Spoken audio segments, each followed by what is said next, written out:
Great. Reseller Clickbait Podcast, episode 106. Cory from Grams and Pops Vintage, and we've got Uncle Sam with us tonight. How's it going, Uncle? It's going good. Hey, it's 4th of July week. It is. This week, so this episode comes out on Monday the 1st. And then, like 3 days later, one of my favorite holidays, the 4th of July. So I'm getting festive already. I got my fireworks shirt on. It's harder to get excited about 4th of July where I live because you can buy fireworks year round. Okay. You can buy them all year long here. And my neighbor is like one of the pyrotechnic guys. So they shoot off firecrackers next door, like the big aerial ones. Yeah, like yeah. 7 or 8 times a year. It seems like they're always blowing something up. Oh, right. Well, I'm excited. We only get that a couple times a year. There are some people in and around, like New Year's Eve, you might get some fireworks and stuff like that. But it is one of my favorite holidays. Next to Christmas, it is probably my favorite holiday. I love watching fireworks. I do enjoy a good 4th of July.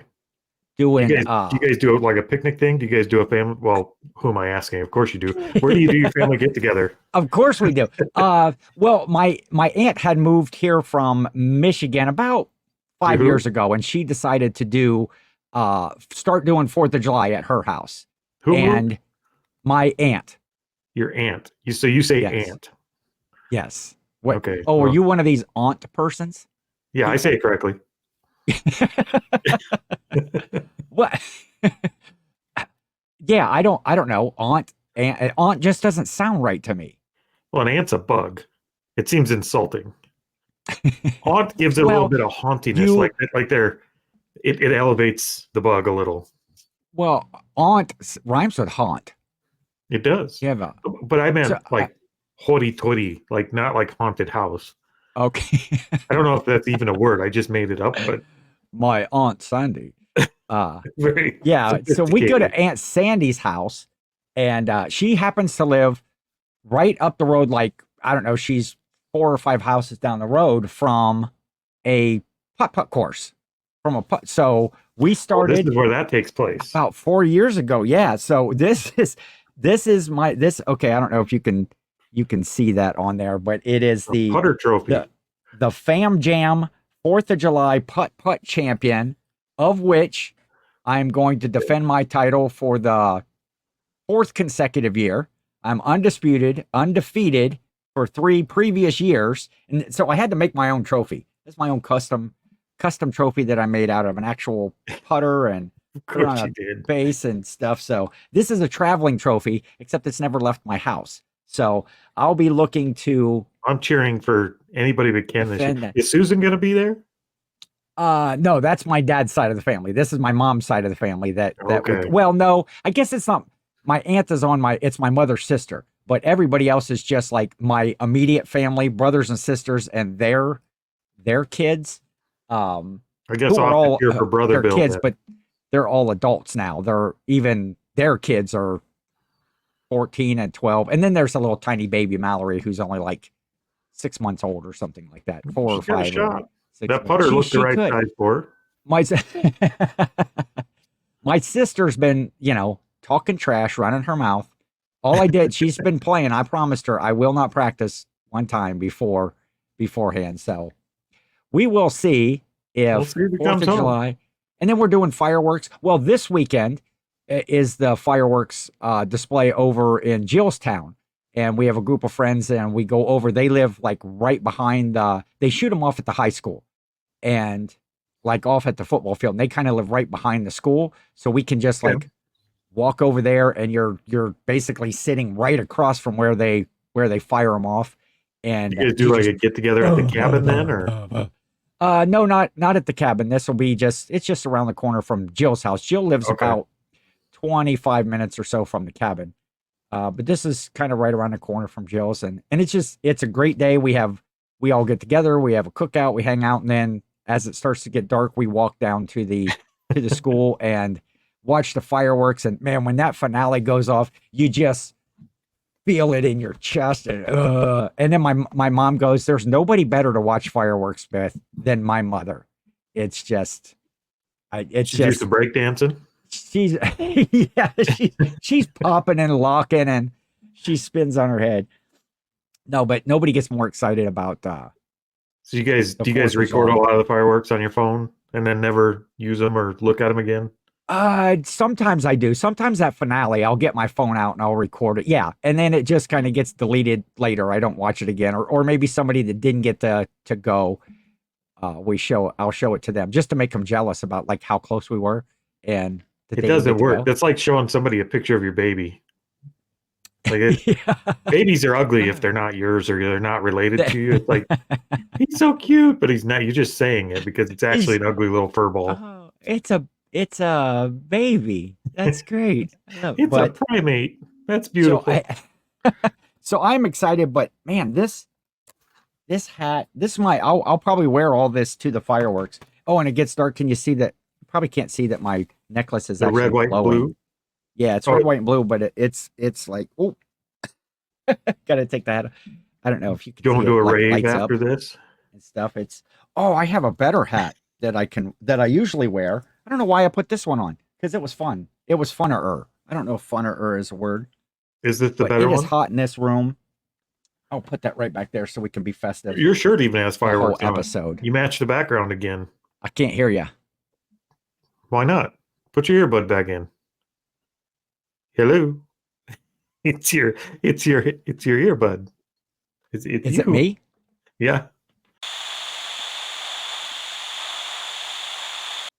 Okay, I don't know what happened there. We're back. Yeah, we were. They didn't not even know we were gone. If Cory has his masterful editing, they're totally gonna know. I'm putting that in here. But I want it on record that it was 100% your fault. It was. I think maybe when I was taking off all my stuff, I might have hit the button to disconnect on the side of my headphone. But anyway. Well, that shirt's pretty loud. I'm not surprised you couldn't hear over it. It's festive. Is it loud? I guess it's loud. It's festive. Anyway, so, man, starting off good on this episode. What'd we get through? 4th of July. Yep. We got through a solid 4 minutes. It's going to be a long show, folks. Buckle up. It's going to be a long show. Strap in. And, man, last week's show was just fun. We got tens of views. It did. But it got some good comments. I was happy with I was trying to call one up here. It did get some good comments. We had a lot of fun comments on the last episode. So yeah, that was a lot. It was a lot of fun. It was one of the more fun episodes we've recorded, I think. And although it didn't shine a good light on probably either of us, but it was a lot of fun. Let me see. Where I should have had this prepared. Kind of like that in a set of headphones. There was one comment. This is the one that really got to me. It was from Behold and Resold. Thank you for today's episode. Between the deodorant and the gold bond discussions, I laughed more than I have in quite a while. I needed that. And we did too. And then of course another comment about Cory getting deodorant all over his shirt, his zebra stripes. But so thank you for all of the comments. They were all fun. I think we got more than what we normally do. So yeah, I think so too. We did. Pressure's on. Pressure's. Well, we're not going to try and top that. We're just No, we have. We don't want to have about hygiene. We have to move past the personal hygiene issues. I'm sure we have. Trust me, we have others. Other personal hygiene issues. Oh, I'm certain of it. Like we could jump into showering if you'd like, but I don't think we want to. Food wipes. Yeah. Unofficial sponsor. So, anyway, how was your highway sale? What's that? Last week when we were talking, you were getting ready to go to your first highway sale. How did the highway sale? How did it go? What was it? Was it called something? What was the name of it? Yeah, it was a scavenger's journey in South Dakota. Okay. It was basically from about the Stickney area, so pretty far southeastern South Dakota, all the way to Wall-Drug, or the town of Wall, where Wall-Drug is, which is south central South Dakota. Stickney, South Dakota. That's the name of it. That's an actual name of a city. That's an actual name. Okay. So we Sounds went like through sticky. Stickney and Plankington and White Lake and Kimball, and we got to see the tractor museum and a train museum, and we got to see kind of my old stomping grounds where I grew up and where my parents used to live, the old chicken Okay. farm I used to work at. I believe I've mentioned that before. Yes. Yeah, it was, I mean, it was more a trip down memory lane than a highway sale for us because it Okay. poured the entire time. Like it was raining cats and dogs the whole time. So Oh, that stinks. You finally yeah, go to your first highway sale and it rains the whole time? we didn't do great in terms of what we bought by any means, just because it was so rained out the whole time. But I think we'll pay for the entire trip, including the hotel room and food and all that, and probably double that is about it. So not, I mean, we would have done better staying home, but it was still fun. Did you stay at a nice motel? Because we talked about that here recently, how you like to spend your money on We did. the nice. Are there nice motels in southern South Dakota? Well, when you're talking about nice hotels in South Dakota, period, southern, northern, eastern, western, it doesn't matter. Okay. you have to talk about them comparatively. Okay. It had 2 stories. Like, that's okay. Like that. Did you get stuck on the second floor? You're above the 50th percentile. We requested the second floor. Oh, really? Yep. Why is that? I like the second floor. I like to feel like I'm taller, I guess. I don't know. I just like the second floor. Oh, no. I just think the second floor is so inconvenient getting up and getting down, especially like because everyone we stay in, the elevator is always broken, or the elevator's on like the opposite side of the building from where you're supposed to be staying. So we always request a first floor. We always take the steps. Even in like a department store like Shields where they have the escalators, I walk around them and take the steps. So I don't. The elevator being broken doesn't matter to me. But I don't. Every time I've stayed in a hotel with 2 floors or more, and we stayed on a bottom floor, you always hear there's always some cord-fed heifer above you just stomping on the floor, and it's just like thunder all night. We had that when we went to the city sales. We were on the bottom floor, and whoever was on the second floor was heavy footed for sure. I'm not sure. Never a small person. And I don't know. They must have been nervous or upset because they paced the floor the whole evening. I don't know how many times. The hotel room's only so big. How could you walk back and forth? On the phone with you, because that's what I do when I talk to you. Is I pace. I wonder how many steps they got. I think they got all of them. All of the steps in. They covered it all that night. Yes. No, it was a nice enough. It was the fanciest hotel in Chamberlain, South Dakota, which is. It's not saying a lot. I mean, basically, if you leave South Dakota and just pick like a Super 8, you've probably got an equivalent. Okay. But it had a balcony that your neighbor could jump over and walk in your room if you didn't lock the door correctly. But it did overlook the river. So we got the slight smell of fish on the wind and a connecting balcony. And it wasn't terrible. It really, they had a hotel restaurant, which we ate at, which was super pricey. You would think it was super nice. And I guess they fool you into thinking it's really nice by charging you more. I think that's the trick. Did they have a good like continental breakfast? No breakfast. Did they even have no breakfast at all? Not even like a toaster or one of them waffle machines or anything. They gave us directions to McDonald's for the McBiscuit. oh, I went to McDonald's today. Man, you just keep saying all these things. You said it that you got to smell a fish. I got to smell a fish today.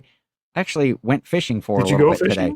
First time in. Nice. I didn't go all last season, but shout out to, I don't know if somebody that watches the show, Kim T. You'll see she'll comment from time to time, or you'll see her in the chats of the lives and stuff. So shout out to Kim T. That's a friend of ours, and Jill and I had to go over there this afternoon to do some stuff, and she has a big pond out back, and she's like, "Bring your fishing pole," and it might as well have been. It might as well have been a big barrel because it was like shooting fish in a barrel. It was, it was cast, catch a fish, cast again, catch a fish. And I wasn't out there long. I think I caught 14 largemouth bass and a couple bluegills. Reminds me, not to kill the story, but we went garage selling today. We were out garage because it was Thursday. Yeah. We garage sell all Thursday, every Thursday. Yes. And all day long, my stomach was just a little bit queasy and upset. Like it was rough. We had to work for everything because I just felt a little under the weather today. Okay. And woke up with a grumpy tummy. Yep. You just saying that reminded me. We had fish sticks for supper last night. Ah. And there could be a connection.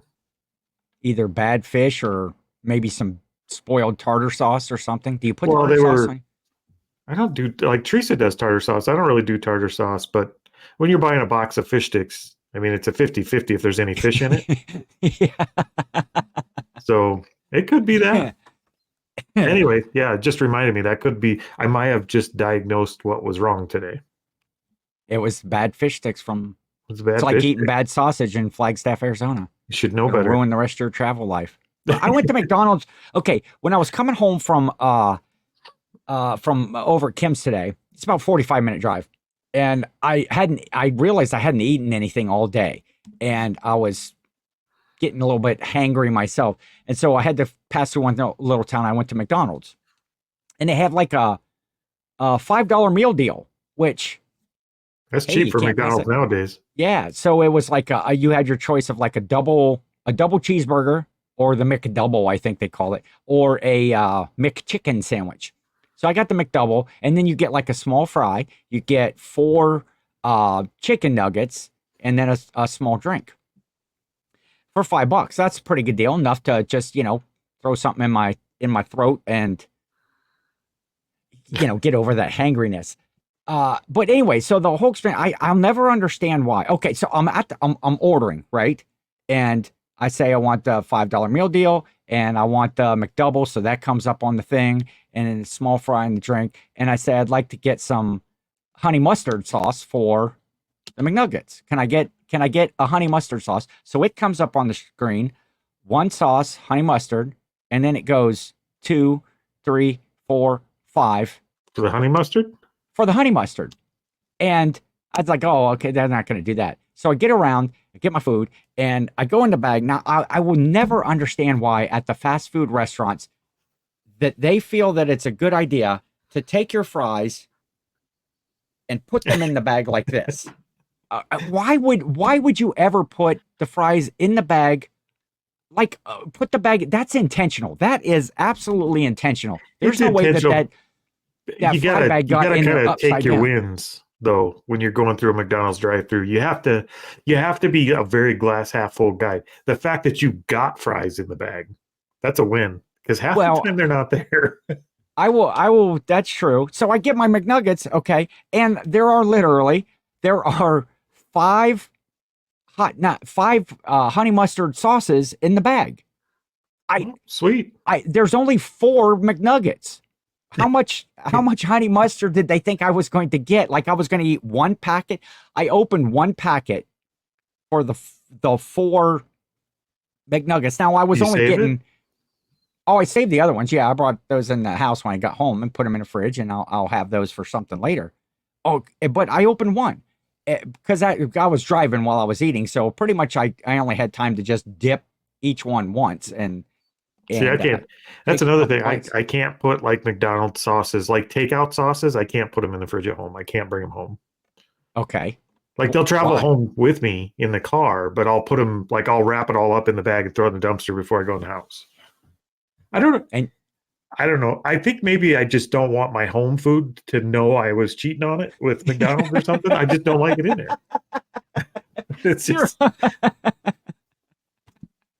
Yeah. Just don't want to upset I love anybody. What I like to do too is any of that, like the sweet and sour or the honey mustard. Those are the 2 choices I usually get. One of those 2 is then after you've eaten the McNuggets and you still have to dip the fries in like the honey mustard or that's like a bonus. I think we have 2 options. Like when you go to the drive-through here, you get ranch or barbecue with your nut. That's the only 2 options. I don't even tell you the other. What'd you say? Honey mustard and or sweet and sour. No, that's an Ohio thing. They don't have that here. It's ranch and barbecue. That's it. And then to dip your fries, they give you the packets of mayo. Oh, I like mayo on fries. Yeah, it's good. I don't mind that. But I've never heard of them having those other 2. I'm gonna have to look at McDonald's when we go again and say, do you have some of that fancy, like the Grey Poupon stuff or something? Because I've never seen those. So not only did they dump my fries, no napkins at all. Not one. Not one napkin. And so I don't, and then, another thing that drives me nuts. Okay. I'm going to use this to illustrate. when the guy, okay, so this is the soda and then the straw. Like a lot of times they put the straw in the bag, but sometimes when they're not to put the straw in the bag. Okay, when you got the guy that hands you out your drink like this. Yeah, how do you grab it? Yeah, how are you supposed to get both of those out of his? See, I pulled the cap off. How are you supposed to get the straw? And it's like either hold the straw between, like this. Don't hold it between your fingers like that. I don't know. Or just put it in a bag. Well, I have issues with their drinks coming out the windows nowadays anyway, because there's probably nothing more about McDonald's, and their food is horrible, so I don't like it. But I hate their new plastic cups, the see-through ones. Okay. Why did they change that? Like I will go seek out a different drive-through restaurant, like a fast food place. What could possibly bother you about a see-through cup? I don't want to see through it. It feels like the ice melts faster. The pop tastes different. Like I don't like their plastic cups. I just want my old waxed paper cup back. I don't know why they got to mess with stuff. It's not even McDonald's anymore. When's the last time that they had a wax paper cup at McDonald's? It's been. I know they just a couple of years. It's been a little while. Okay. But everywhere else still has it. Look, I'll accept the styrofoam cup as long as it has like the small square cube, like aerated ice cubes. I'll take the styrofoam cup. Okay. So like those and the wax paper cups, if it's anything other than those two things, then I'm not drinking fountain pop. Like I will, if I go in a gas station and they have the see-through plastic cups, I won't do it. I'll buy a can of soda. I just can't. I don't get that. Well, I can understand like it seems like that the ice melts a little quicker. I don't know why that would be. It just tastes different. I got it's nothing like drinking for that. A bottle or a can. I mean, it just tastes different. Well, the cans, I think all cans of soda taste like the aluminum can to me. I don't care. I know. I think I know why. Hey, are you a hunter? Do you hunt much? Yeah. I mean, I haven't for a while, but yes, I'm a hunter. When you go hunting, like deer hunting in particular, you want to be sneaky and you want to take a good shot. You want the deer to drop as soon as possible. You don't want them running forever, because if they get scared and full of adrenaline, and then the meat don't taste good. The meat's not great if you run a deer too long when you're hunting the deer. I think it's the same way with soda. If they could see it coming, you don't want that. You want to keep like a can. They don't even know. It just happens and it's over. It's being a good hunter. That's what it is.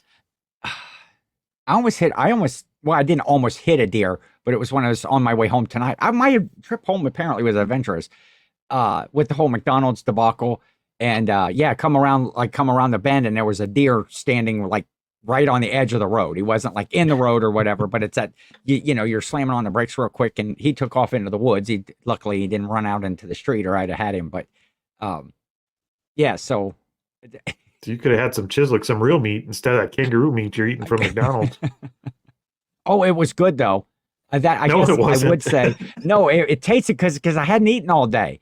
And then I ran around all morning doing stuff, trying to get things ready. And then I had to go, out of town there. And I don't know. It was just an adventurous day. And I'm trying to, I got a storage unit. Did I tell you that? I told you that. You told me that, but I don't even have all the details. It's been a very secretive thing. Well, yeah, it's something I've been working on for a while. I feel like I'm not in the circle of trust. Unless you'd like to share now. It's all on a need to know basis, Corey. It's need to know. I'll get the details in the mail. Something I had been working on for a while. But I got actually it was two storage units, and I'm cleaning them out kind of on an agreement with the guy that owned the storage locker to clean them out. And I've been doing that for the past week or so, getting these two units cleaned out, taking all of the trash and the junk. There was a bunch of that in there. And then going through, there was lots of just personal information from the people that had the unit. And it's almost like I was thinking of like inviting them to the 4th of July, fam jam or whatever, getting them in the puppa competition. I think I do that. Because I feel like I know them. I mean, this was like years of this family. First of all, I don't understand the storage units when people just give them up. I know everybody has different situations and stuff, but you've saved all of this stuff for a reason for all of these years. I mean, I had sent a picture to Jill, and I told her, Jill, you would never be able to do this job of cleaning out these units because I took a photo of 3 VHS tapes, like home recorded VHS tapes. One said our wedding, the other was the daughter's birth, and the third one was like the daughter's first Christmas. And it's just now it's just trash. It's just in the garbage. It's gone. Well, they probably converted those to DVD about a decade ago, so they'll be all right. Well, they might have, but you know, all you of the notes, all of the stuff. Well, yeah, at first it was a bit disturbing because, you know, this was everything from apparently the mother from her high school days, high school yearbooks, high school pictures, friends, all of that stuff. All of the marriage. And I think they kept every greeting card, every birthday card, every anniversary card, everything that they ever got in the history of forever. And it was all the way up to, you know, the kids, every picture that they drew that, you know, you would normally put on the refrigerator or whatever, report cards.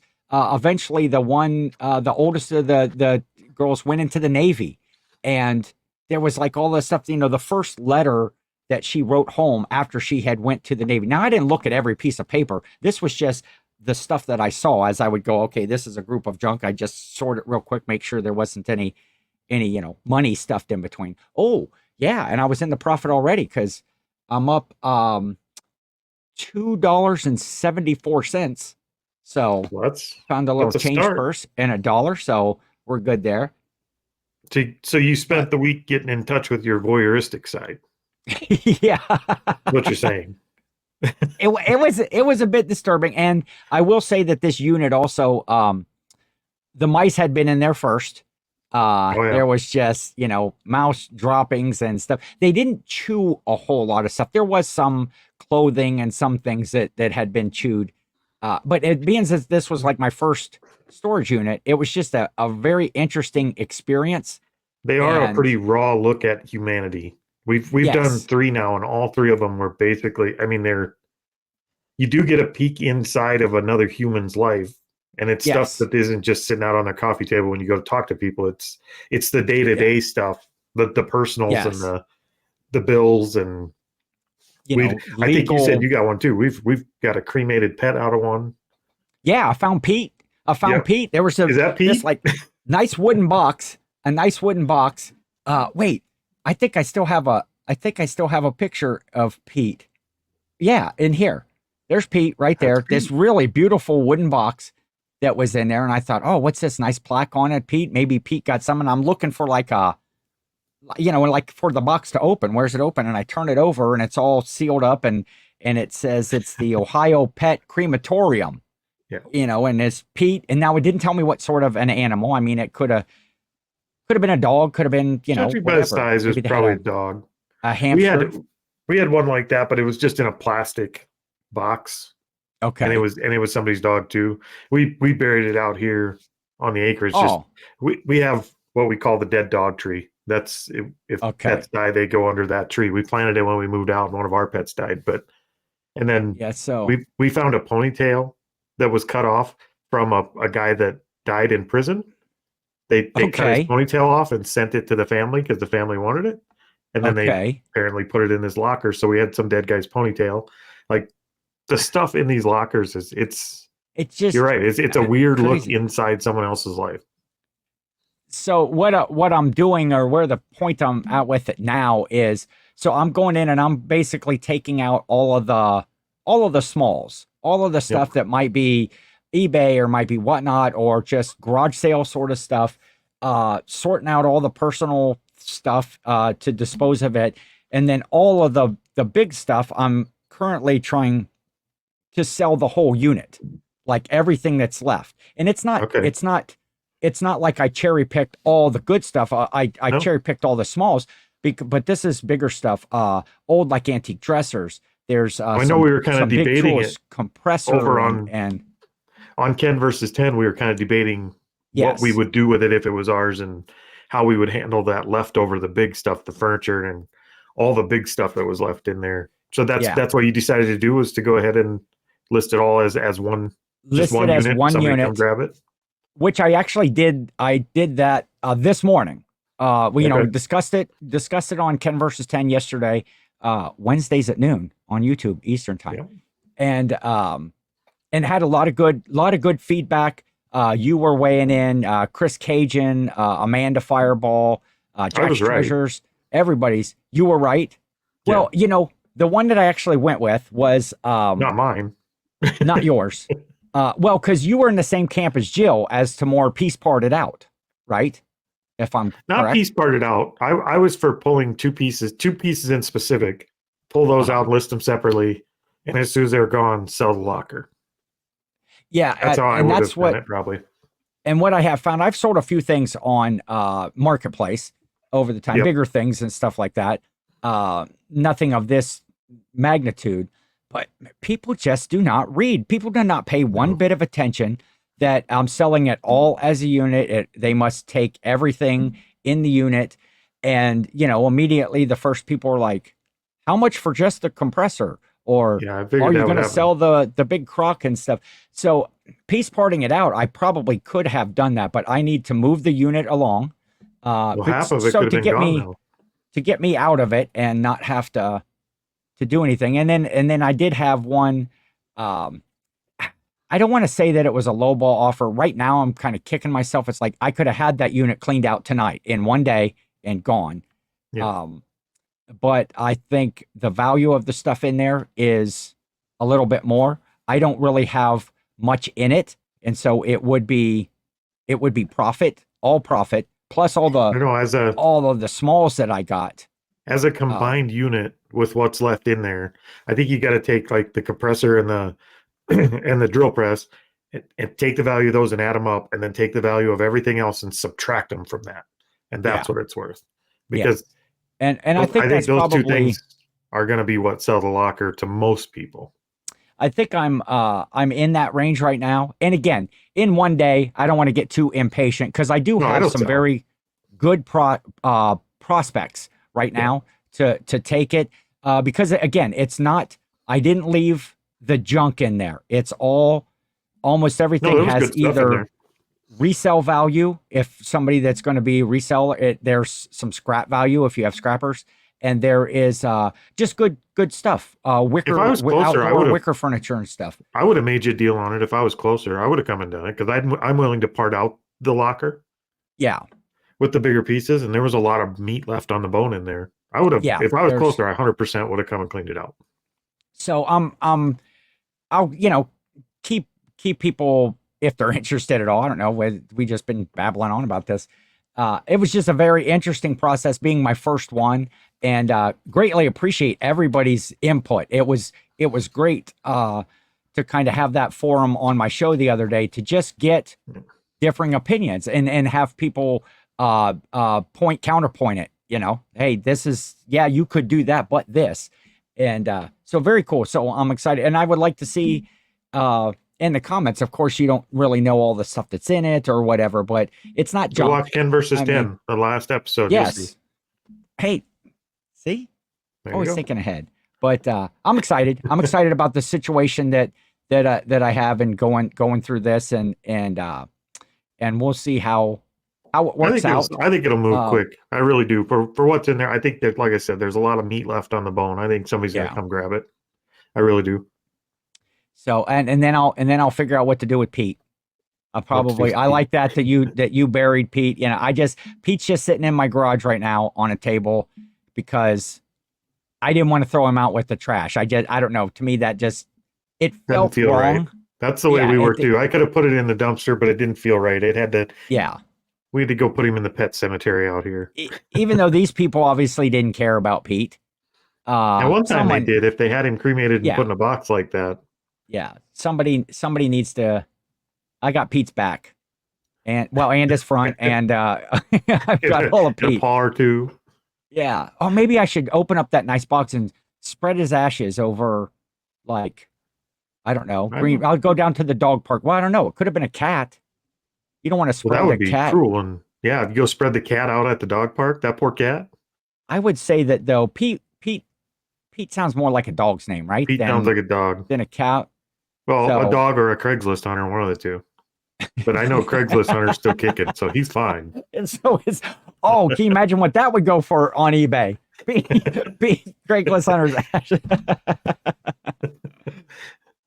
I don't know. Oh, so anyway, that's kind of been my week and That's what I've been dealing with, and it's fun, and I do have a couple more units and opportunities that I'm working with. So we'll see how that goes once I can move this one along, and we might be in the money tomorrow too. We're supposed to finally, I think we got a text message today on the way home from garage sale and that asked if we could meet a guy at the police station at 11 a.m. tomorrow. And it's the guy with the transformers. Oh, yeah. The one that he lost the judgment and he had until the 15th of July. So he's 2 weeks early to get a hold of us to pay us. Otherwise, the judgment went through and then we had to start doing whatever else we were going to do. Yes. But he contacted us on the way home today and asked if we could meet him at the police station at 11 a.m. tomorrow. So that's what we're going to do. We're going to bring the transformers with us, and we could be just done with that whole saga tomorrow. That would be great, and have all of that money back in your pocket to use for. And we could actually use that money right now because we're not smart people, and and this court thing worked out for us. But I don't think we could do it twice on our own. So we may have to hire a lawyer for the next one, and we're thinking about picking up a second court case. You have another situation? Yeah, I'm going to sue Pillsbury.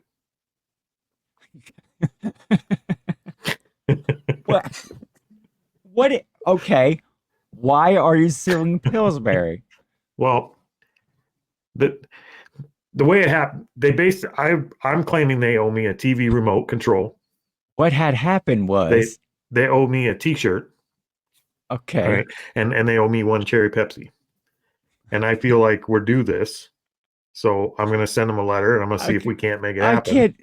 I can't even imagine the story that goes along with this. So the Pillsbury Corporation, popping fresh, push. Yep. Okay. Owes you a TV remote control, a T-shirt, and a cherry Pepsi. That's what they owe me. And you're willing to go to court. You got to do what you got to do. Please tell the story. So Teresa and I are in the house last night. This was just last night. So we made this decision quickly to send this to court. Okay. We're sitting in the living room. It's about 9:30 at night. Okay. Just getting dark outside, right? About this time of year. Just getting dark to where it's getting hard to see out the windows. And we live out on an acreage, so there's nobody here. Yeah. Like we have no neighbors. There's no street lights and stuff like that right around you. So it's probably a little darker than it is in my neighborhood at that time. And there's not a lot of noise. Like it's quiet. You don't, there's no noise out here except the noise we make. Okay. And we're sitting there watching TV. And from behind us in the kitchen area, we heard what we swore. It sounded like a gunshot coming through the wall. Okay. And when that happened, I squeezed the remote. And I'm pretty sure I caused it to no longer work because it's acting funny now because I went like clenched up. Did you squeal? Like I almost pooped a little, but I squeezed the remote and I squeezed my cherry Pepsi at the same time. I could have used it. I heard the remote crack and my cherry Pepsi came right out the top of the can onto my shirt. Okay. So it ruined my shirt, my cherry Pepsi, and my remote control all at the same time. Now, so how is this Pillsbury's fault? Well, I was thinking we had a home invasion, and I'm a well-armed person, but I was several running steps away from the gun cabinet yet. Gotcha. And I had to defend the family, but Teresa got up before I did because I was soaking wet and still a little bit in shock. And I knew she couldn't get to the gun cabinet. Okay. So I charged into the room looking for what was wrong, and it took us about 10 minutes to figure out what had happened. And what had happened is earlier in the day, Teresa cleaned out the refrigerator. Okay. And she threw one of those Pillsbury biscuit things into the garbage can, those tubes. Oh. And when that thing exploded, we both about died. So Okay. I think it's only fair Pillsbury recover a little bit. They can't recover the years they took away from me, but they can recover the property damage. And maybe some soiled couch cushions. Did you check And that? maybe a few of those. And I will be staging my firearms more appropriately now because we've had the fire drill and we see the weak points. Maybe it wasn't the fish sticks. Maybe it was just still that queasiness. Might not have been the fish sticks. You know, the shock of it was the home invasion. That's funny. Yes, those are those are one of those things when you open those, you know how you're supposed to like stick the edge of a spoon or something in. I don't know how you're supposed to open them. And do you ever make donuts out of the biscuits? No. Where like you take I'm a donut eater. The biscuit. Not the flaky, not like the Grand's flaky ones, but just like the regular buttermilk biscuits. And you can do it a couple different ways. You can just poke your finger up through the middle of it and spin around. You like hot grease, like you get hot grease, and you fry it. You fry it, okay, like a donut. Well, you ever go to the Chinese buffet? No. And they have those like the donut things. Well, you don't know if you haven't went. They have like those donut things that are covered in sugar. And it's the same thing. It's just like a biscuit. Sugar donuts. And yeah, that's what they end up to be. It's like a fried sugar donut. Well, when I make them at home, I have this like little round cutout thingy. So I cut out the center rather than just like sticking it on my finger and spinning it around. I cut out the center. So now I have all the little, like, they end up like the Dunkin' Donuts, or like the Timbits. What are the Dunkin' Donut little holes called? What are those things? The donut holes? Yeah, the donut holes. But they're just called donut holes. No, they have a name. Donut holes. I don't know. If anybody knows, put it in the chat. What the Dunkin' Donut holes I don't remember last time I was in a Dunkin' Donuts. I know we don't have one locally. Or Tim Hortons. Gary's Tim Bakery, Hortons. and he calls them Dunkin' Donut holes. Well, he calls them donut holes, not Dunkin'. That would be a copyright issue. My brother went to Tim Hortons one time, and they have Timbits. Okay, that's what their donut holes are called, Timbits. And you can get them like whatever, a box of 10 and then 20 and 30 or whatever. So he goes up to the counter and he asks the kid, he's like, I want a large Timbit.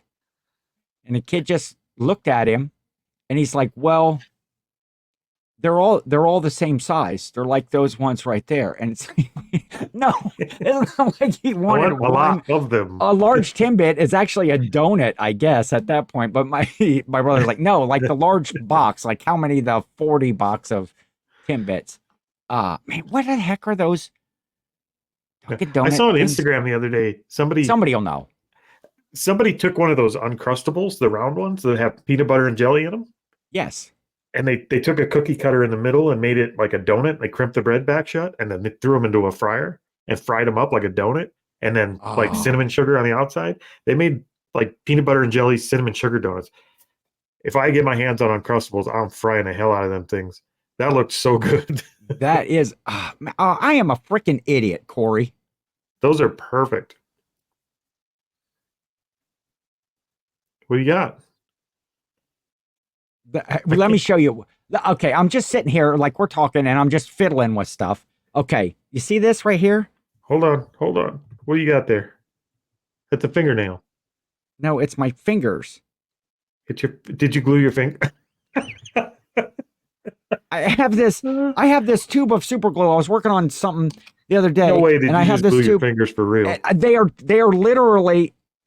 literally stuck together. And then there's super glue on my desk. This is ridiculous. I feel a lot better about my biscuit problems now. Ouch. That hurts. I'm gonna have to. Well, I don't want to keep you all night if you got glued fingers. No, that's all right. I'll figure something. I thought I had some alcohol in here. Ken's just gonna be walking around all day and saying, "It's okay." I told that story one time where I glued my chin to my neck. I don't know. You ever remember that from an old story?